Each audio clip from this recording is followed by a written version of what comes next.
찬양하면서 예배하겠습니다.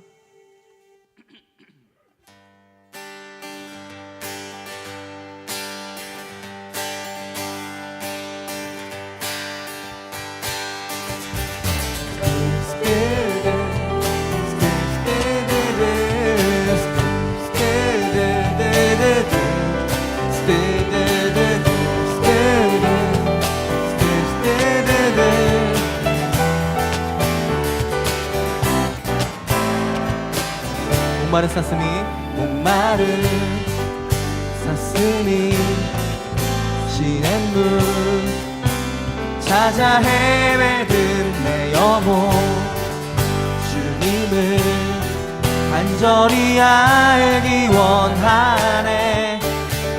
구름이 거치면 희망에 태양 떠오르 주 사랑 삶을 환하게 비춰주시네. 주님의 사랑 날 찾아와 어둠 내 눈 밝히시네. 영혼 기뻐 노래하네. 주 볼 때 안전한 곳에 날 세우시네. 사슴처럼 뛰게 하네. 무엇을 하든 어딜 가든 주 사랑 나를 함께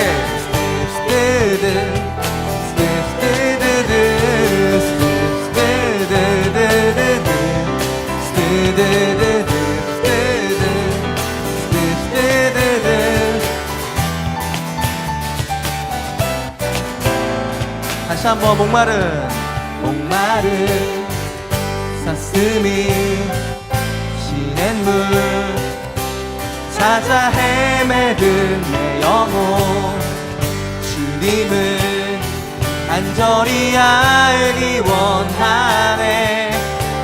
구름이 거치면 희망에 태양 떠오르 주 사랑 내 삶을 환하게 비춰주시네. 주님의 사랑 날 찾아와 어두운 내 눈 밝히신 내 영혼 기뻐 노래하네. 주 볼 때 안전한 곳에 날 세우시네. 사슴처럼 뛰게 한 무엇을 하든 어디 가든 주 사랑 나를 인도하는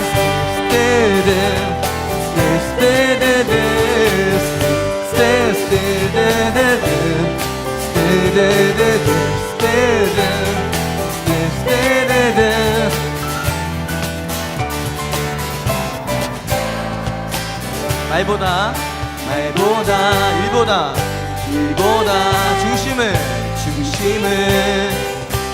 원하시는 주 나 이제 주님만 사랑하게 하소서. 어느 날 주 앞에 서는 날 주께 말하리. 사는 동안에 주님만 사랑했다고 세상이 줄 수 없는 사랑 내 맘 고동치게 하네. 주 곁에 날 이끄소서. 오 주님 보기를 만져보기를 주님 품에 안겨보기를 나의 내 평생 사는 동안 주님만. 다시 한번. 세상이 줄 수 없는 사랑 내 맘 고동치게 하네.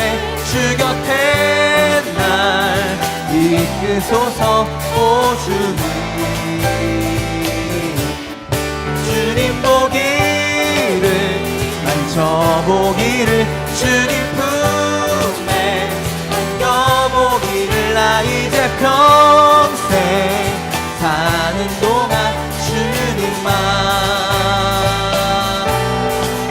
주님만, 오, 주님만 사랑하며 살리. 스트드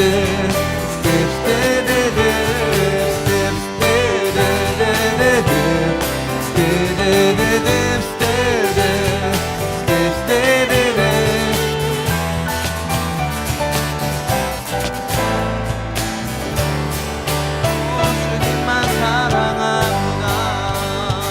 네.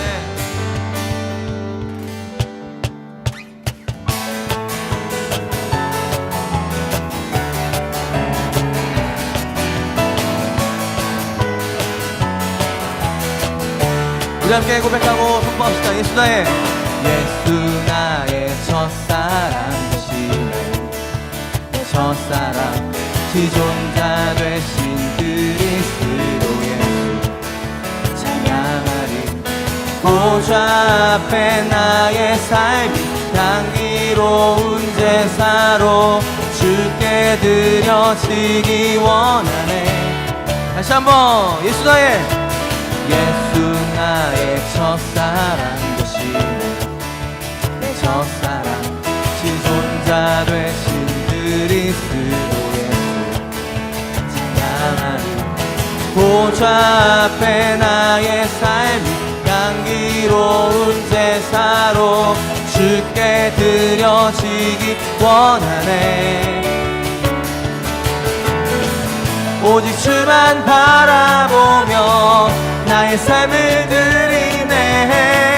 다른 길은 찾지 않으리. 나의 온전한 열정과 나의 찬양 되시네. 주의 길을 따라가리라. 우리 한 번 더 예수 나의, 예수 나의 첫사랑 되시네. 첫사랑 아멘. 지존자 되신 그리스도 예수 찬양하리. 보좌 앞에 나의 삶이 향기로운 제사로 주께 드려지기 원하네. 한 번 더 예수 나의, 예수 나의 첫사랑 되시네. 첫사랑 지존자 되신 그리스도 예수 찬양하리. 보좌 앞에 나의 삶이 향기로운 제사로 주께 드려지기 원하네. 오직 주만 바라보며 나의 삶을 드리네. 다른 길을 찾지 않으리. 나의 온전한 열정과 나의 찬양 되시네. 주의 길을 따라가리라. 다시 한번 오직 주만 바라보며 나의 삶을 드리네. 다른 길은 찾지 않으리. 나의 온전한 열정과 나의 찬양 되시네. 주의 길을 따라가리라.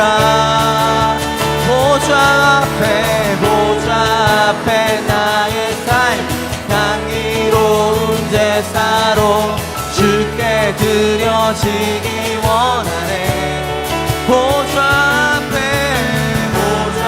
앞에 나의 삶 향기로운 제사로 주께 드려지기. 다시 한번 보좌 앞에 나의 삶이, 보좌 앞에 나의 삶이 향기로운 제사로 주께 드려지기 원하네. 오직 주만 바라보며 나의 삶을 드리네.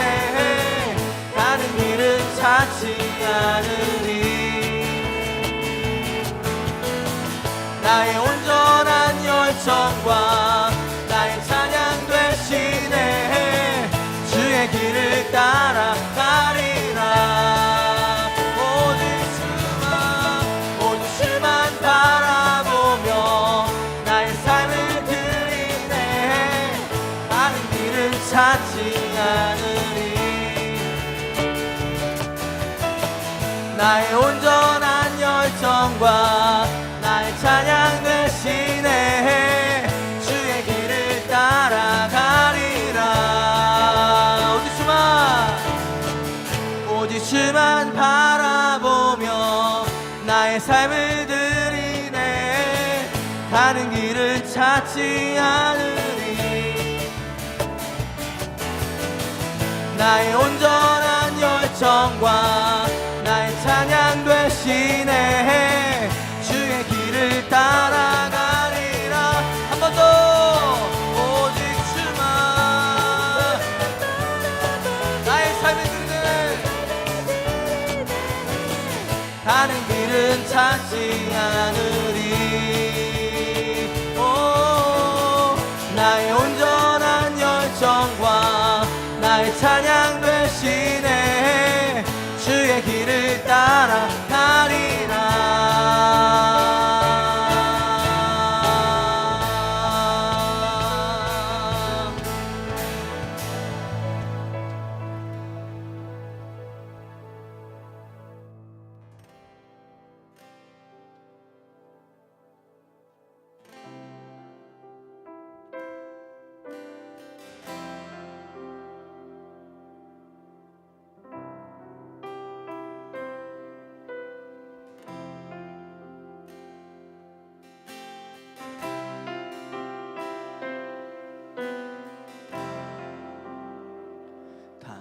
수 없고 오를 수 없네.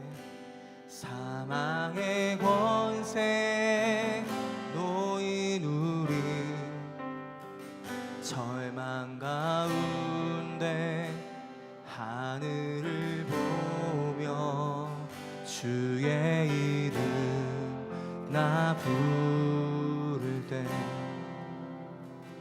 어둠을 뚫고 주님의 사랑 내 영혼을 비추시네. 모든 것 이미 이루신 주님 주 예수 내 산소망.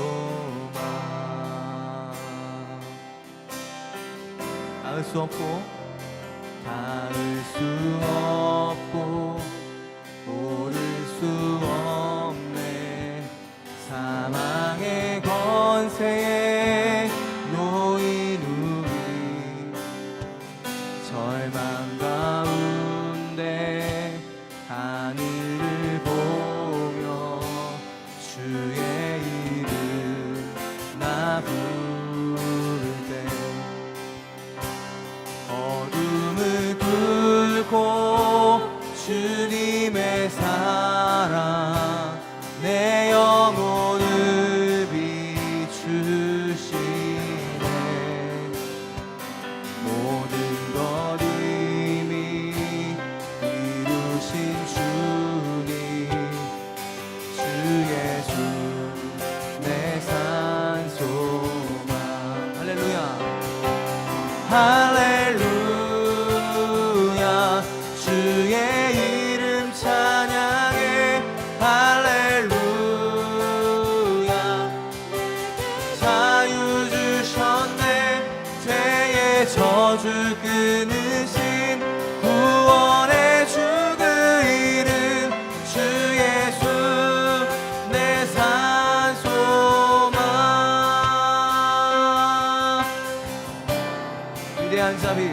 위대한 자비 영원 못하며 한없는 은혜 표현 못해.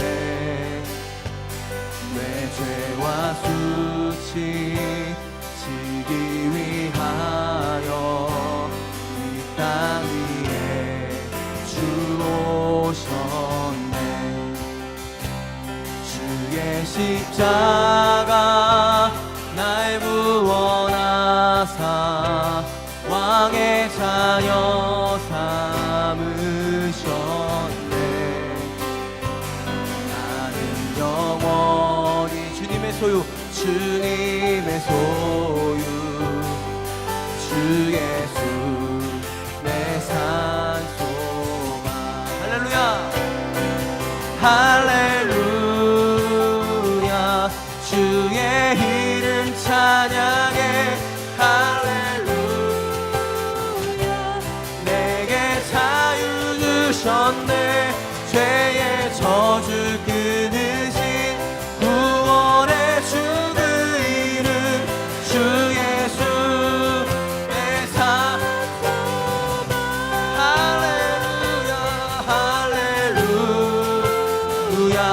주의 이름 찬양해. 할렐루야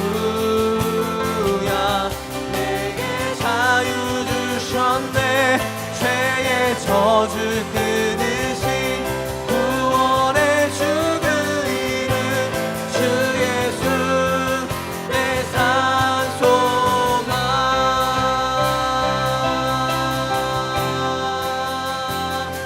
할렐루야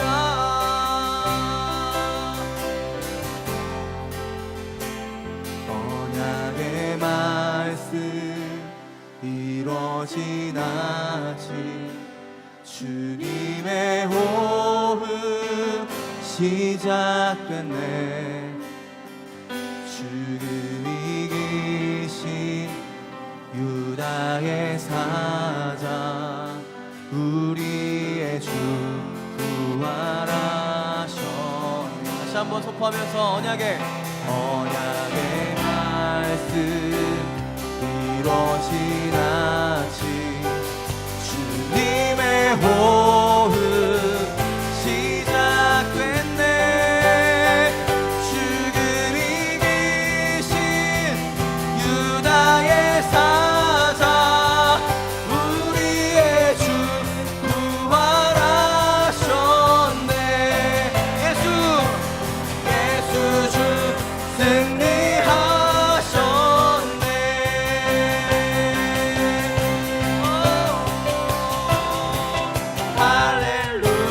할렐루야 주의 이름 찬양해. 할렐루야 내게 자유 주셨네. 죄의 저주 끊으신 구원의 주 그 이름 주 예수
주의 이름 찬양하네.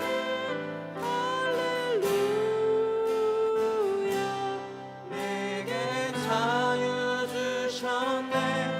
죄의 저주 끊으신 구원해 주 그 이름 주 예수 내 산 소망. 이 시간 우리의 구원과 소망 되신 예수님을 찬양하면서 함께 기도합시다. 주님, 죄의 모든 저주를 끊으신 주님께 모든 영광을 올립니다. 우리에게 참된 자유를 주신 주님의 이름을 찬송합니다.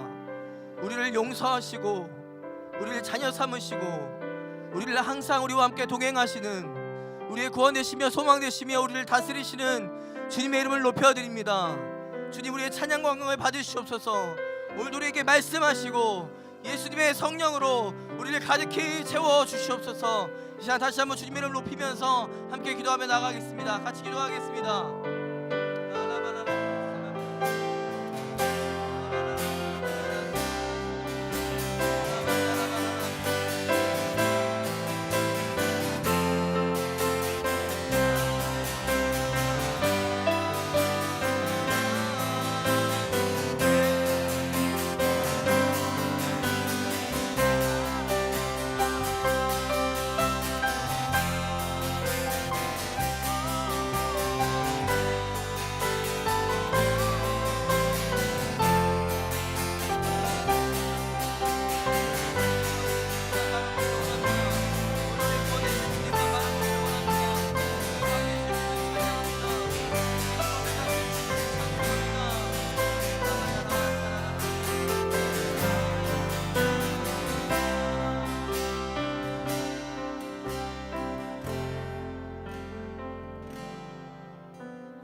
기도하시겠습니다. 여호와는 선하시니 그의 인자하심이 영원하고 그의 성실하심이 대대에 이르리로다. 아멘. 하나님, 이 시간 우리가 하나님 예배하기 위해 이곳에 나아올 수 있도록 은혜 주심을 감사합니다. 우리의 자격으로 나온 것이 아니라 전적인 하나님의 자비하심과 그 신실하신 사랑으로 인하여서 담대히 아버지 앞에 나아갈 수 있는 믿음을 가지고 이곳에 나왔습니다. 하나님, 우리의 예배를 받아주시옵소서. 하나님, 우리가 하나님 믿는다고 입술로 고백했지만 우리 안에 두 마음을 품고 있었던 것을 회개합니다.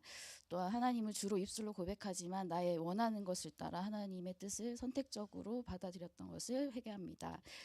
이 시간 예배 가운데 하나님을 그 만남으로 인하여서 어떤 존재보다 완전한 사랑으로 우리를 인도하시는 그 하나님의 선하심과 인자하심을 맛보아 아는 시간으로 우리를 새롭게 하여 주시옵소서.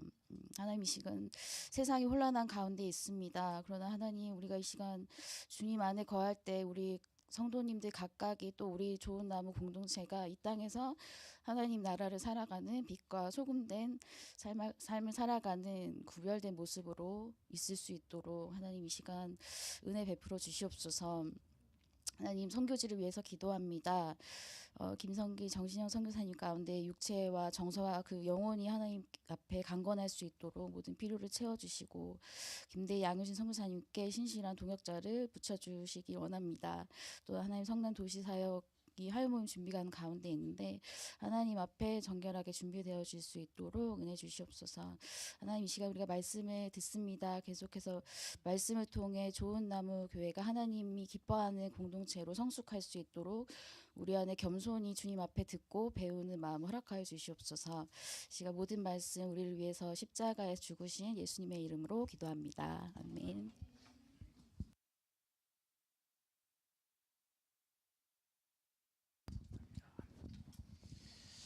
함께 말씀 읽고 말씀 나누도록 하겠습니다. 베드로전서 2장 9절 10절 두 절 말씀 함께 말씀 읽도록 하겠습니다. 함께 읽겠습니다. 시작. 그러나 너희는 택하신 족속이요 왕같은 제사장들이요 거룩한 나라요 그의 소유가 된 백성이니 이는 너희를 어두운 데서 불러내어 그의 기이한 빛에 들어가게 하시니에 아름다운 덕을 선포하게 하려 하심이라.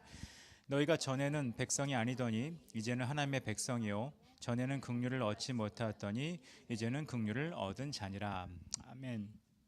교회에 대해서 계속 설명해 드리고 있죠. 교회의 또 하나의 명칭을 여기서 보실 수 있는데 그 명칭은 하나님의 백성이라고 하는 명칭입니다. 그러니까 교회를 하나님의 백성이라고 부르고요. 또 하나님의 백성을 그냥 설명할 때 하나님의 소유된 백성이라고 설명하는 것이 교회에 대한 기본적인 설명입니다. 방금 읽은 말씀을 봐도 이제 어두운 데서 불러내었다. 너희가 긍휼을 입은 자가 아니었지만 이제 긍휼을 얻은 자다. 이런 말씀이 베드로전서에 기록되어 있고요. 그리고 히브리서 11장 25절을 보면 하나님의 백성과 함께 고난받기를 잠시 죄악의 낙을 누리는 것보다 더 좋아한다는 말씀이 기록되어 있는데 신약에 이 하나님의 백성이라고 하는 용어는 교회와 거의 동일어로 사용이 됩니다. 이 하나님의 백성이라는 말을 그냥 언뜻 들어보시면 누구의 백성이라는 얘기는 어디에 소속이 있다는 것이고 누구의 백성이면 누구의 소유, 누구의 주권 아래 있다는 뜻을 갖고 있기 때문에 이 백성이란 말에 대한 의미는 잘 이해하실 거고요. 지금은 백성이란 말을 안 쓰죠. 시민이라는 말이나 국민이란 말은 누구의 주권 아래 있고 누구의 통치받는다는 의미보다 그냥 권리가 있다는 뜻으로 많이 해석하지만 이 당시에 백성이라는 의미는 누구의 통치를 받는다, 누구의 영역 안에 있다는 것을 의미하는 겁니다. 이런 관점으로 이 하나님의 백성이 어떤 뜻을 갖고 있는지를 몇 가지를 좀 볼 텐데 잘 이해하시고 이걸 잘못 이해해서 잘못 이루어진 공동체에 대해서 또 생각할 수 있는 시간을 가지면 좋을 것 같습니다. 하나님의 백성이라는 말은 구약을 보면 이스라엘이라고 하는 선택된 집단의 연결선상에 있는 건 사실입니다. 근데 차이점은 존재합니다.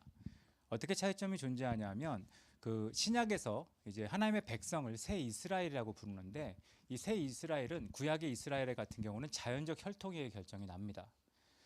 지금도 아마 유대인들 하면 이제 혈통적인 조건들을 잡을 텐데 아마 여러분도 아시겠지만 유대인의 조건이 엄마가 유대인이어야 됩니다. 아빠가 유대인인 건 아무 상관없고 아빠가 아무리 유대인이어도 상관이 없다는 겁니다. 그 얘기는 기독교적 관점에서 자녀 교육의 핵심이 어머니에게 있다는 걸 넣기 때문에 아버지가 유대인이어도 자녀는 절대 유대인이 되지 못합니다. 근데 어머니가 유대인이면 자녀가 유대인이 되는 이유는 아마 교육 차원의 또 그런 목적도 있는 것 같은데 이게 혈통에 의해서 구성이 되는 거고 지금 실제 유대인은 과연 혈통이냐 고백을 한 거냐라는 선이 좀 애매하다고는 하지만 그래도 구약에 말하고 있는 이스라엘은 이제 혈통에 관련된 것입니다. 근데 신약에서 말하는 이 새 이스라엘은 혈통에 연결된 것이 아니라 예수 그리스도에 대한 믿음을 통해서 구성됩니다. 그러니까 믿음을 고백한 사람들의 모임이기 때문에 혈통을 뛰어넘고 인종이나 또 그런 차별에서 뛰어넘는 것이 신약에서 말하는 하나님의 백성이라는 얘기입니다. 모든 인종적 구별을 넘어서서 그 세계적이고 보편적인 가족으로 새로 형성되었다는 뜻을 갖고 있기 때문에 하나님의 백성이라는 말에는 인종이든 뭐 어느 지역이든 그런 차이가 존재하지 않는다는 겁니다. 그걸 다르게 말하면 하나님을 믿는다면 이제는 혈통과 상관없이 모두가 가족이 된다는 것이고 이 가족이 되었을 때 서로에 대한 관심을 가지고 서로 생각을 해야 되는 이유가 생기는 것이고요. 아까 읽었던 히브리서 말씀대로 하나님의 백성과 함께 고난받기를 잠시 죄악의 낙을 누리는 것보다 기뻐한다는 얘기는 같은 하나님께 신앙을 고백한 사람들을 위해 기도하고 섬기는 일에 더 집중한다는 의미를 갖게 됩니다. 이게 첫 번째 하나님의 백성에 대한 설명이 됩니다. 그리고 두 번째 하나님의 백성이라는 말은 구약에서도 하나님의 백성은 혈통적이긴 하지만 그 혈통적의 근거는 하나님의 주도적 행위에 의해서 형성이 됩니다. 우리는 지금도 성경을 읽으면서 이해가 안 되는 게 왜 이스라엘을 선택하셨나는 이해가 되지 않습니다.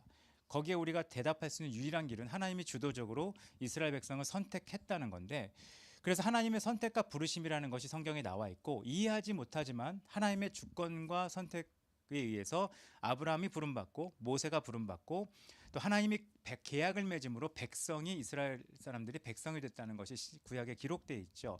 그게 이제 하나님의 선택과 부르심에 의하다는 건데 신약의 교회도 마찬가지입니다. 신약의 교회도 하나님의 부르심 그리고 성령님의 역사를 통해 형성된 겁니다. 그래서 여기서 교회라고 하는 공동체의 특징으로 설명할 수 있는 것은 경건한 사람들의 자발적인 집합체는 아니라는 겁니다. 우리 좀 경건하게 살고 싶어라고 해서 모인 동호회 또 뭐 우리 같이 뛰고 싶어라고 모인 뭐 크루 이런 사람들하고 종류가 완전 다르다는 겁니다. 왜냐하면 근거가 우리가 뭘 하자에서 나온 게 아니라 하나님의 주도적인 인도하심에서 나왔기 때문에 교회는 하나님이 선택해서 부르심으로 형성된 하나님의 백성입니다. 그래서 어떤 의지와 어떤 목적을 가지고 모여 있는 수많은 기독 공동체가 성경 역사든 기독교 역사에서 무시되는 이유는 그들이 하나님의 부르심 가운데 모인 것이 아니라는 겁니다. 역사적으로 기독교 안에서도 경제적 공동체가 있었을 것이고 정치적 공동체가 있을 것이고 무슨 특별 목적을 위한 기독교 모임들이 있었을 겁니다. 근데 역사적으로 그 흔적은 없습니다. 기록도 안 해놓고 언급도 안 하는 이유는 그거는 경건한 사람들의 자발적 집합체인데 그걸 교회라고 부르지 않는다는 겁니다. 교회는 하나님이 부르신 것에 대해서 주도적인 이끌림에 의해 선택되는 거지, 인간이 모여서 우리 교회하기로 하자라고 해서 교회가 된 것을 하나님이 인정하지 않으셔서 그렇다는 겁니다. 그래서 주도권이 하나님께 있고 하나님으로부터 시작했다는 것이 하나님의 백성이라는 말의 뜻이 됩니다. 근데 그거로 끝나는 게 아니라 세 번째 얘기인데, 하나님의 부르심에 응답하는 사람으로 구성되어 있다는 것이 중요합니다. 그러니까 부르심과 응답이 있을 때 부르지도 않았는데 응답한 사람들의 모임은 사실 제대로 된 모임이 아닌 거죠. 자기 의에, 자기 생각에, 자기 목적에 우리는 응답받았다고 착각하는 것은 아니고 부르심이 우선이지만 부르심의 응답이 굉장히 중요하다는 겁니다.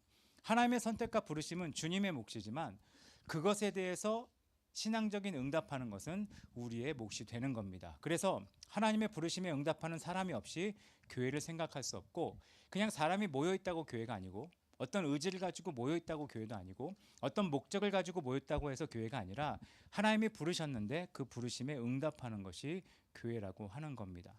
그래서 교회를 다르게 정의하면 하나님의 선택과 부르심에 대해서 자신의 의지와 결단으로 응답하고 순종하는 사람들의 공동체가 이제 교회라고 할 수 있고, 그걸 하나님의 백성이라고 합니다. 이걸 보면 교회가 아닌 것이 나오죠. 건물은 교회가 아닙니다. 왜냐하면 건물은 부르심에 응답할 수 있는 존재가 아니고요. 조직도 아닙니다. 조직도 부르심에 응답하는 것이 아닙니다. 그렇기 때문에 교회는 하나님의 부르심에 응답하는 것이 있고, 그 응답, 부르심이 있다는 것과 응답한다는 얘기는 사귐이 있다는 뜻입니다. 그러니까 하나님과의 사귐이 있고 같은 부르심에 응답하는 사람들과의 관계 안에 사귐이 있다는 것은 같은 부르심에 응답하는 행동을 한다는 것을 갖고 있습니다. 이게 교회의 또 하나의 모습입니다. 그리고 교회는 하나님의 백성이라는 말에는 아까 몇 번 언급드린 이스라엘과의 연결성이 있습니다. 이스라엘과 연결성이 있죠. 우리가 이스라엘 역사를 왜 배워야 되냐? 어떤 사람은 다른 나라, 고대 근동의 동네 종교 아니냐 이렇게 말을 하는 분들이 있을 수 있는데, 교회는 이스라엘과의 연속성을 갖습니다. 왜냐하면 이스라엘이라고 하는 나라를 하나님이 택하셔서 그들 안에 메시아라고 하는 생각을 주시고 메시아적인 희망과 또 메시아를 기다리게 하는 것이 있는데, 그거를 우리가 이어서 믿기 때문에 연속성이 있고요. 또 이스라엘에게 주신 메시아와 메시아에 대한 기다림을 이제 언약이라고 부르는데, 그 언약이 이스라엘 백성들에게 주어졌고 그 언약의 성취가 이스라엘에서 주어졌기 때문에 이스라엘이라고 하는 곳과 우리와의 연결성은 존재합니다. 그래서 우리를 부를 때 새 이스라엘이라고 부르는 이유는 그 연속성 때문이에요. 연속성이 있는 것이지 우리의 근원이 이스라엘에 있다는 뜻은 아닙니다. 그래서 우리는 이스라엘로 돌아갈 필요가 있는 게 아니라 연속성을 가지고 미래에 대한 생각을 할 필요가 있는 거죠. 그러니까 하나님이 그것을 선택하셔서 그것을 통해 역사하셨는데 그 연속성을 갖고 있는 거지, 우리가 이스라엘이 뿌리기 때문에 우리가 이스라엘로 돌아가고 이스라엘의 풍습을 따르고 이스라엘의 모습을 따르라는 것이 이 목적이 아니라는 겁니다. 그래서 연속성을 갖고 있고요. 하나님이 그 연속성 가운데 미래에, 결국 미래에 하나님이 하실 일들을 또 연속성 가운데 이루실 겁니다. 지금 이 교회가 이렇지만 나중에 성경에서 언급한 이스라엘에게 약속한 일을 이스라엘 가운데 이루시고 지금 교회가 있게 하신 것처럼 지금 교회에 하신 약속을 미래에 이루시고 장차 예수님이 부활하셔서 완성된 하나님 나라를 만들 거라는 연속성 가운데 우리가 있다는 것이죠. 연속성 가운데 있다는 겁니다. 근데 이 연속성 가운데 있기 때문에 우리에게 주어지는 약점이 장차 오실 하나님 나라와 이미 오신 하나님 나라와 와 계신 하나님 나라라고 하는 중간의 연속성이 있기 때문에 얽혀 있는 것들이 좀 있습니다. 첫 번째가 우리가 그 시민권이 두 개가 있게 돼요. 이 땅에 시민권이 있지만 하나님 나라의 시민권이 있거든요. 이게 두 개가 얽혀져 있어요. 그럼 넌 어디 소속이냐? 제가 분명히 요즘 아는 것은 우리는 어디 시민권이 강할까요? 이 땅의 시민권과 하나님 나라의 시민권. 전 요즘 아무리 봐도 이 땅의 시민권이 센 것 같아요. 신앙이 있던 없던 어느 동네 사람인지 한 번에 알 수 있고요. 신앙이 있던 없던 어느 나라 사람인지 한 번에 알 수 있습니다. 미국 기독교인이라면 신진화론의 영향을 받고 있을 겁니다. 신진화론의 영향을 받은, 신진화론이 별거 아니거든요. 어차피 생존할 사람은 생존하고 도태할 사람은 도태해라.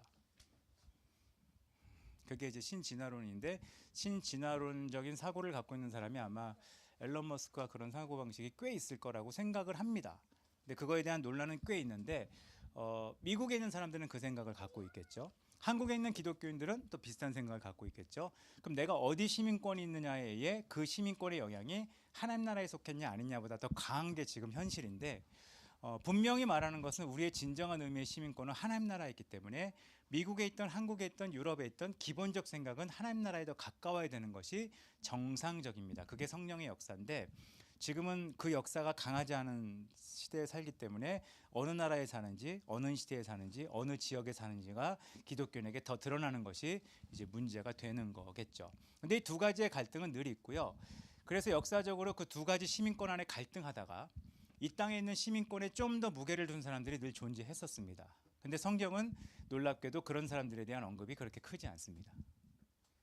우리가 성경을 통해 만나지 못하는 한 캐릭터가 하나 있는데 애국자입니다. 성경에 누가 제일 큰 애국자입니까? 더 이상한 말을 할까요? 다니엘의 애국자입니까? 접근 자체가 다르다는 겁니다. 그러니까 나라를 위한다, 국민을 위한다 이런 개념보다 하나님 나라를 위한다가 더 강했던 것이 이 하나님 나라의 시민의 조건이었거든요.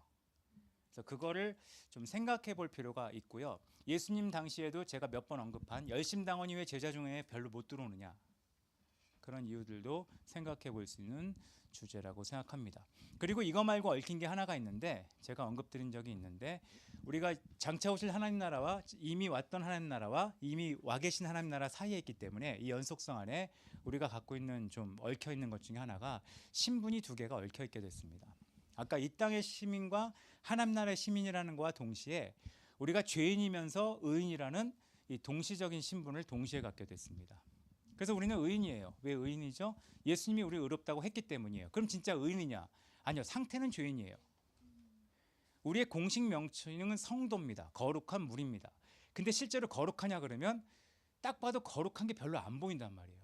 그럼 우린 거룩한 데냐 거룩하지 않은 데냐 이게 헷갈리게 되는데, 이게 믿음으로 의롭다함을 얻었지만 이 땅에서 육체를 입고 사는 동안 의롭다함을 얻은 죄인이지 의롭다함을 얻은 완벽한 의인이 아니기 때문에 이 문제가 발생하게 됩니다. 하나님만이 온전하시고 그 외의 모든 것이 불완전하다는 전제 안에 나중에 예수님이 재활하셔서 하나님의 온전한 만큼 세상을 온전하게 한다는 결과가 나오기 전까지 우리는 불완전함 가운데 살 수밖에 없습니다.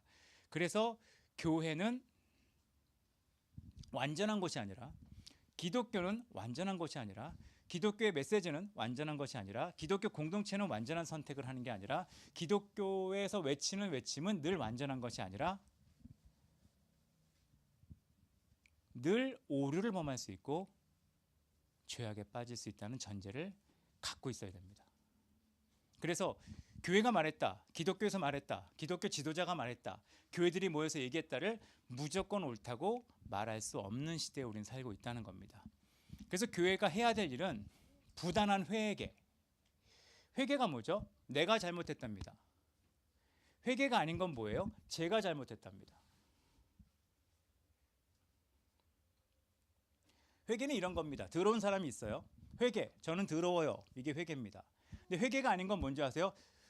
제가 더 더러워요. 이건 회개가 아니에요. 근데 이제 회개하지 않는 기독 공동체의 공통적 특징은 늘 제가 더 더러워요 이 얘기를 한 겁니다. 이거를 공식적으로는 마녀 사냥이라고 그러고요.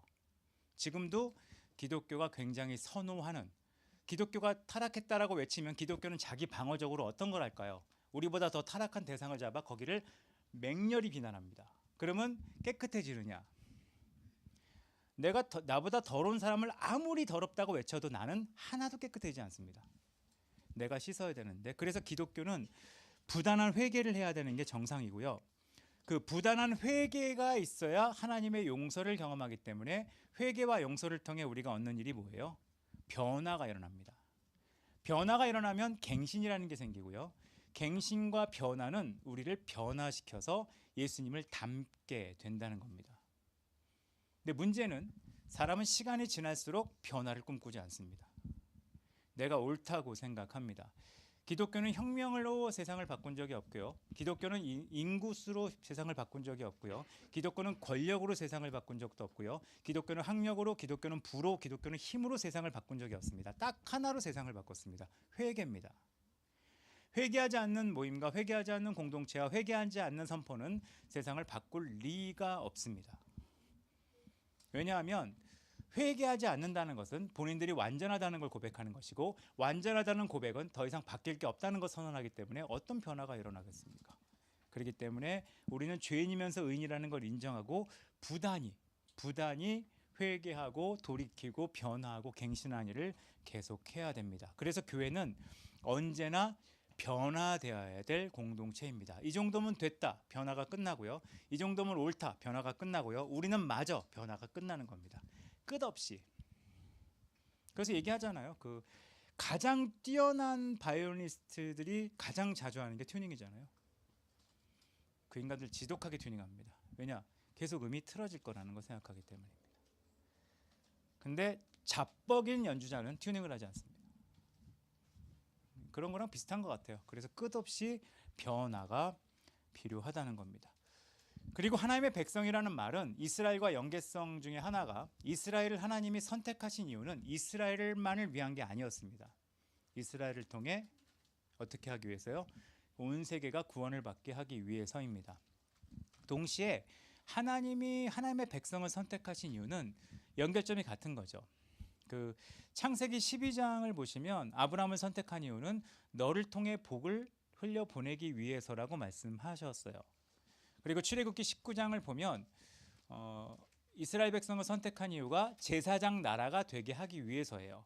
그럼 우리를 선택하신 이유가 뭡니까? 기독교인을 통해, 하나님을 믿는 사람을 통해 구원이 세상 가운데 흘러가게 하기 위해.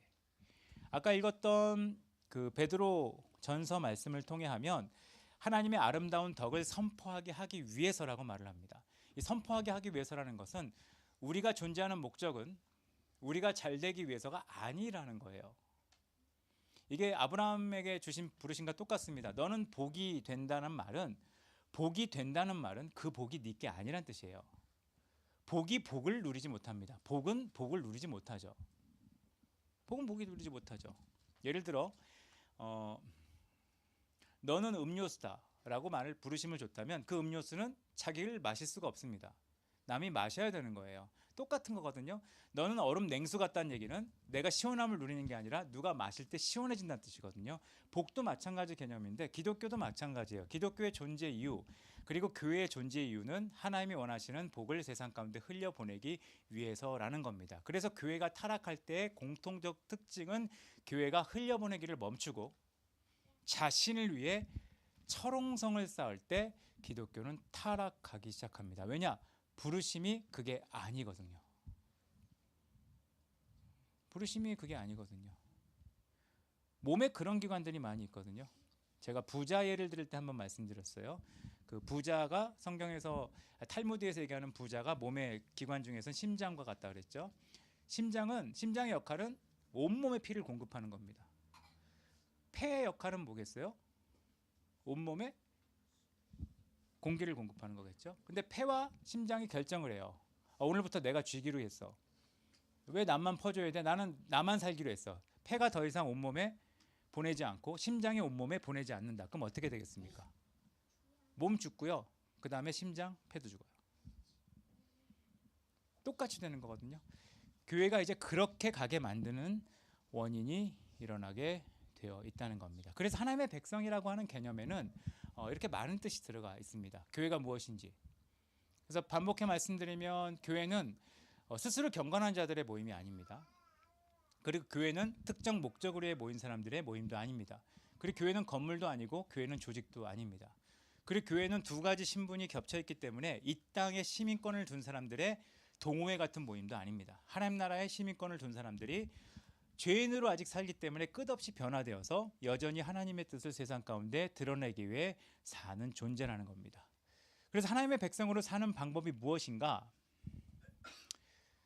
바로 아까 읽었던 본문 10절 다음에 11절에 나와 있습니다. 11절을 읽고 말씀을 요약하면 될 것 같습니다. 어떻게 하나님의 백성으로 살아갈 것인가? 사랑하는 자들아, 거류민과 나그네 같은 너희를 권하노니 영혼을 거스려 싸우는 육체의 정욕을 제어하라. 하나님의 백성으로 사는 방법은 무엇이냐? 나그네처럼 사는 거예요. 나그네. 이 땅에서 모든 걸 누리기 위해 사는 게 아니라, 이 땅의 모든 것을 갖기 위해 사는 게 아니라, 이 땅의 다른 사람들처럼 똑같이 살지 않으려고 하는 겁니다.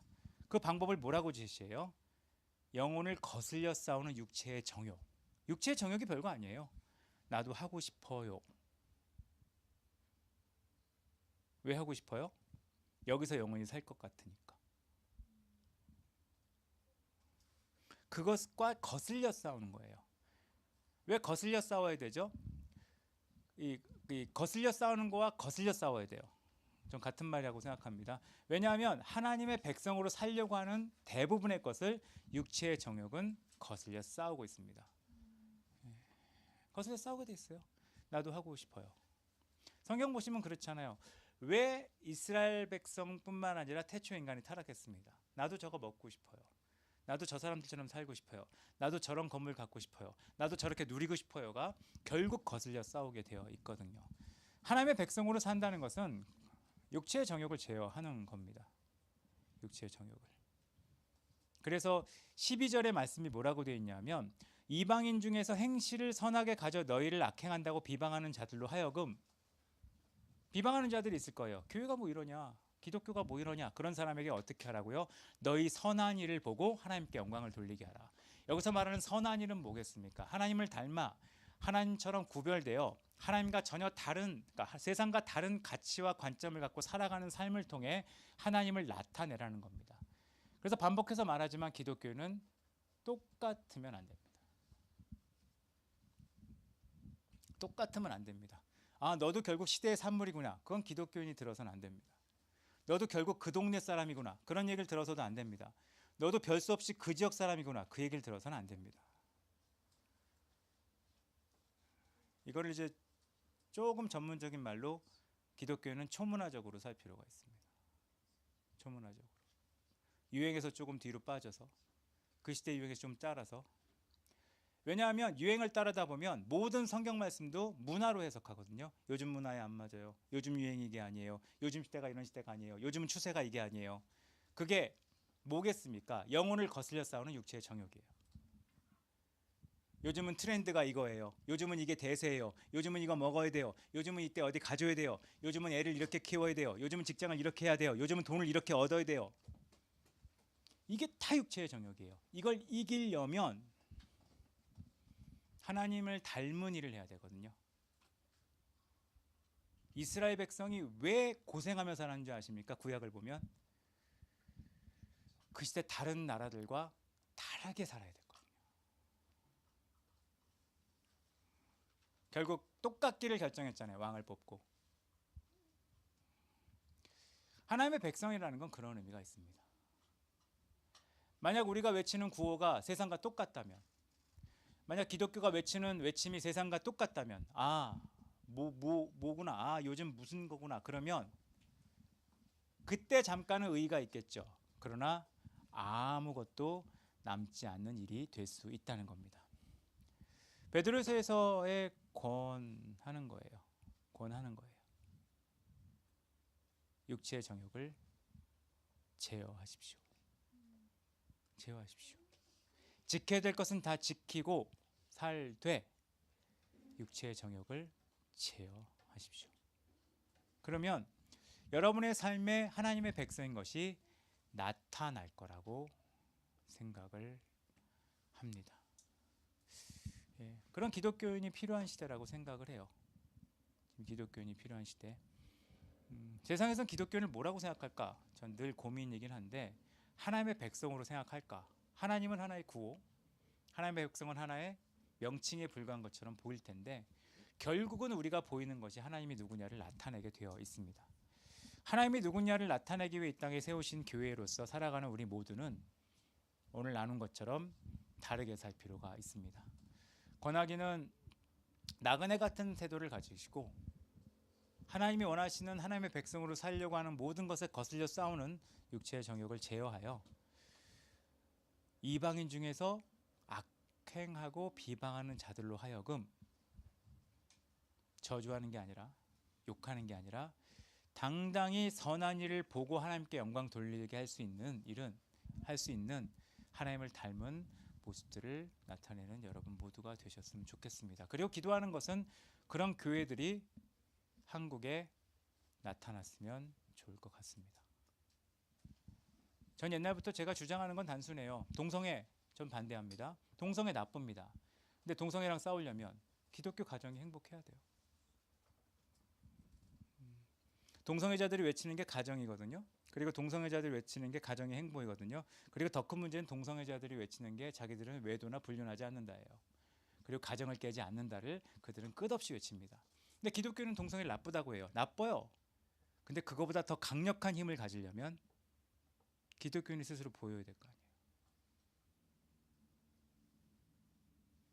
저거 나빠라고 해서 해결이 되지 않아요. 우리는 옳아 이것도 해결되지 않아요. 보여줘야 돼요. 선한 행실을.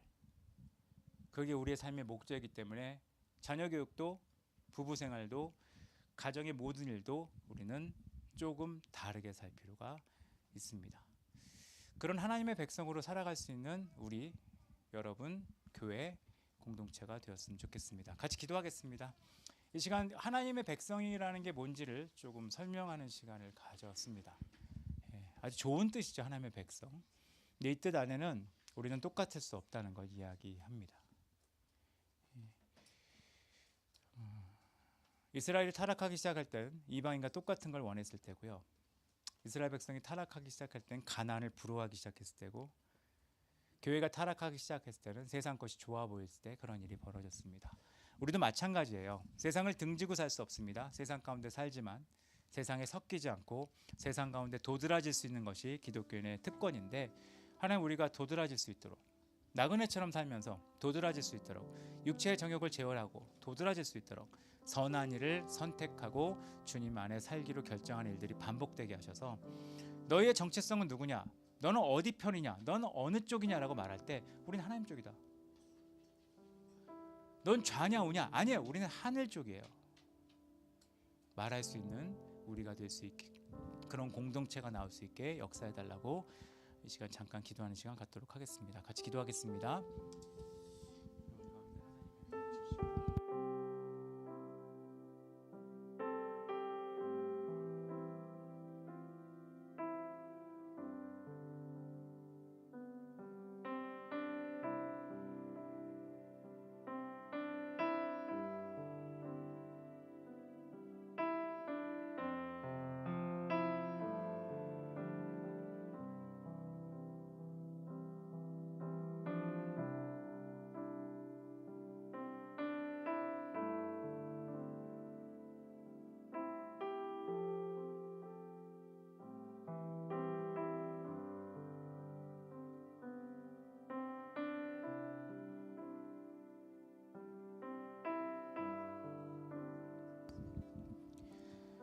하나님, 전에는 우리가 하나님의 백성이 아니었는데 우리를 하나님의 백성으로 불러주신 은혜는 우리가 자발적으로 모인 사람들이 아닌 주님의 부르심 안에 믿음으로 응답한 사람들인 것을 보여준다고 믿습니다.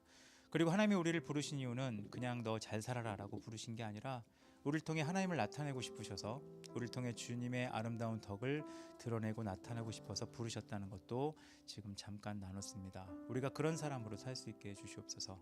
세상 가운데 살지만 시민권이 하늘나라에 있는, 여전히 죄인으로 살지만 의인으로 날마다 나를 새롭게 하기를 멈추지 않는 그런 사람으로 살 수 있도록 인도하여 주시옵소서. 그래서 이 땅 가운데 우리를 비방하던, 우리를 무시하던 어떤 사람들에게든 하나님을 닮은 선한 모습을 보여주므로 하나님을 영광스럽게 할 수 있는 그런 삶이 우리 가운데 있을 수 있도록 인도해 주시옵소서.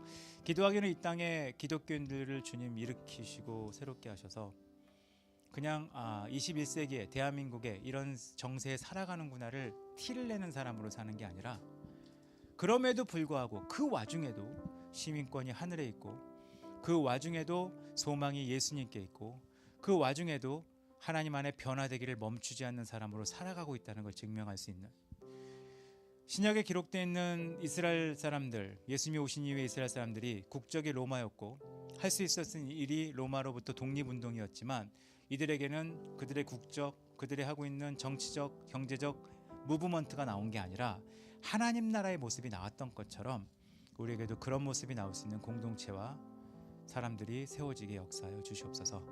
오늘도 여전히 하나님의 백성을 부르시고 그 백성을 통해 자신을 나타내기를 기뻐하시는 예수 그리스도 이름으로 기도드렸습니다. 아멘.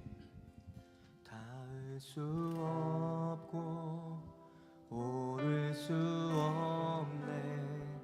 사막의 권세 놓인 우리 절망 가운데 하늘을 보며 주의 이름 나 부를 때 어둠을 뚫고 주님의 사랑 내 영혼을 비추시네. 모든 것 이미 이루신 주님 주 예수 내 산소망. 위대한 자비 위대한 자비 영원 못하며 한없는 은혜 노연 못해 내 죄와 수치 지기 위하여 이 땅 위에 주 오셨네. 주의 십자가 날 구원하사 왕의 자녀 삼으셨네. 나는 영원히 주님의 소유 주 예수 내 산소망. 할렐루야 주의 이름 찬양해. 할렐루야 내게 자유 주셨네. 죄의 저주 끊으신 구원의 주 그 이름 주 예수 내 산소망.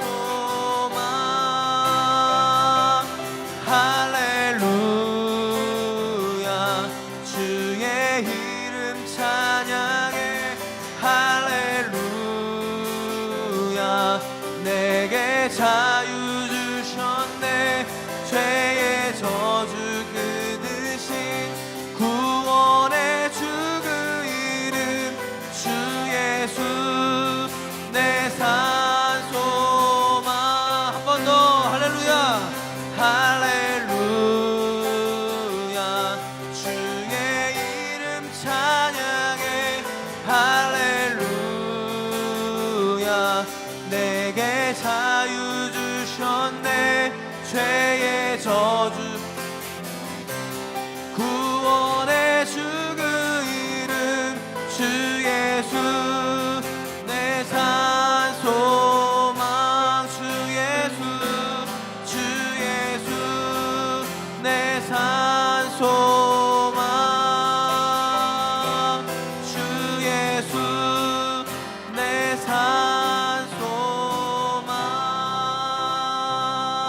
산소망.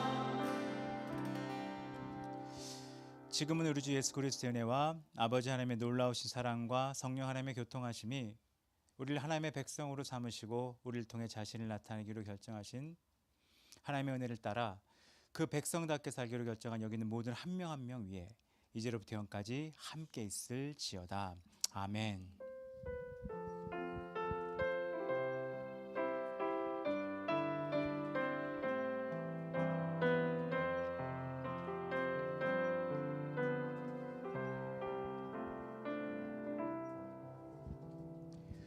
예배를 마쳤습니다. 이번 주간이 설 연휴인데 가족하고 좋은 시간 보내시면 좋을 것 같고요. 설 연휴가 길고 뉴스에서는 인천공항으로 나가는 사람이 20만 명 가까이 된다고 그래서 3시간 넘어도 못 나가고 지금 뭐 난리 났다고 할 정도로 설 연휴가 길어서 올해 추석은 좀 더 길죠. 추석은 좀 더 긴데